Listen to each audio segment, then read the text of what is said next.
అందరికీ నమస్కారం. అస్సలాము అలైకుం రహమతుల్లాహి బర్కాతు. మిత్రులారా, 1999లో నేను రాజకీయాల్లో అడుగుపెట్టాను. మా పెద్దాయన డాక్టర్ డి రామానాయుడు గారి కోసం. ఎందుకంటే నేను చైల్డ్ ఆర్టిస్ట్ తర్వాత నేను మళ్ళీ ఒక వయసు వచ్చిన తర్వాత నాకు అద్భుతమైన అవకాశం ఇచ్చి ప్రేమ ఖైదీ అనే సినిమాతోటి మళ్ళీ నా కెరీర్ స్టార్ట్ అయింది చైల్డ్ ఆర్టిస్ట్ తర్వాత. అలాగే వారు బాపట్ల నుంచి ఇలాగ నేను ఎంపీగా నుంచుంటున్నాను రా, నువ్వు రావాలి, నా క్యాన్వాస్ చేయాలి అనగానే తప్పకుండా గురుగారు, ఎందుకంటే మీ సినిమా తర్వాత నేను మళ్ళీ ఒక ఆర్టిస్ట్గా నేను ఎదిగాను, సో డెఫినెట్గా నేను వస్తాను అని చెప్పి వెళ్ళటం జరిగింది.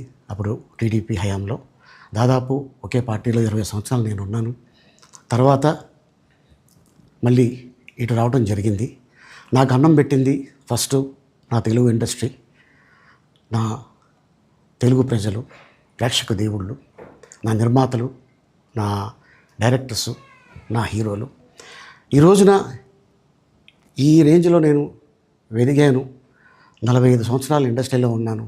దాదాపు 1200 సినిమాలు పైచిలుకు యాక్ట్ చేయడం జరిగింది. 6 భాషల్లో యాక్ట్ చేయడం జరిగింది. ఓకే, నేను దయాగుణం ఉంది, భగవంతుడు ఇచ్చాడు కాబట్టి నాకు రాజకీయం తోడైతే కొద్దిగా 10 మందికి నేను సహాయపడగలను అనే ఉద్దేశంతో రాజకీయాల్లోకి వచ్చాను తప్ప రాజకీయాలు చేయాలని రాజకీయాల్లోకి రాలేదు. ఇండస్ట్రీ నాకు ఇంత మంచి లైఫ్ ఇచ్చింది, నేనేం చేస్తే బాగుంటుంది అని నలుగురిని చూసి నేను ఒక ట్రస్ట్ పెట్టుకున్నాను మా నాన్నగారి పేరున. దాదాపు 16 సంవత్సరాలు అవుతుంది నేను ట్రస్ట్ పెట్టుకొని. ఏ రోజు కూడా, ఈవెన్ దో కోవిడ్లో కూడా ప్రతి నెల వాళ్ళకి 1000 రూపాయలు నేను సాయం చేసేవాడిని. కోవిడ్లో కూడా ఆపకుండా అలా కంటిన్యూగా సాయం చేస్తూనే ఉన్నాను. చాలామందిని నా కుటుంబంలో అవ్వచ్చు, బయట వాళ్ళు అవ్వచ్చు, చుట్టాల్లో అవ్వచ్చు, చాలామందికి చదివించాను నేను. అండ్ అలాగే మా తల్లిదండ్రులు నాకు ఇచ్చిన ఆ ఒక గుణం అది అందరితో పంచుకోవాలని చెప్పి ఉద్దేశంతో నేను ట్రస్ట్ కూడా పెట్టుకున్నాను.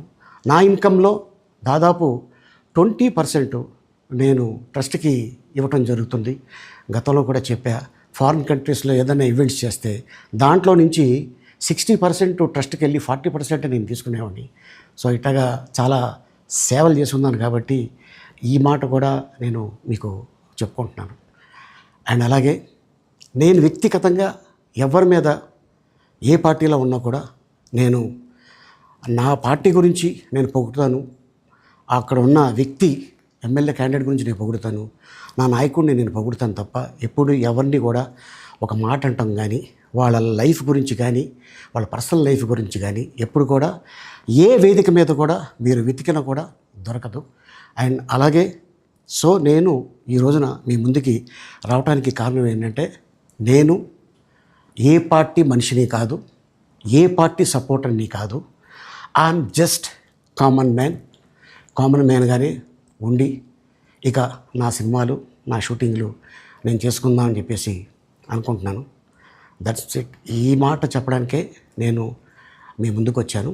సో నేను ప్రతి 5 సంవత్సరాలకు ఒకసారి ఎలక్షన్లో మీరు వెళ్ళి ఎలా ఓటేస్తారో నేను కూడా ఒక కామన్ మ్యాన్గా వెళ్ళి ఓటేసి వస్తాను.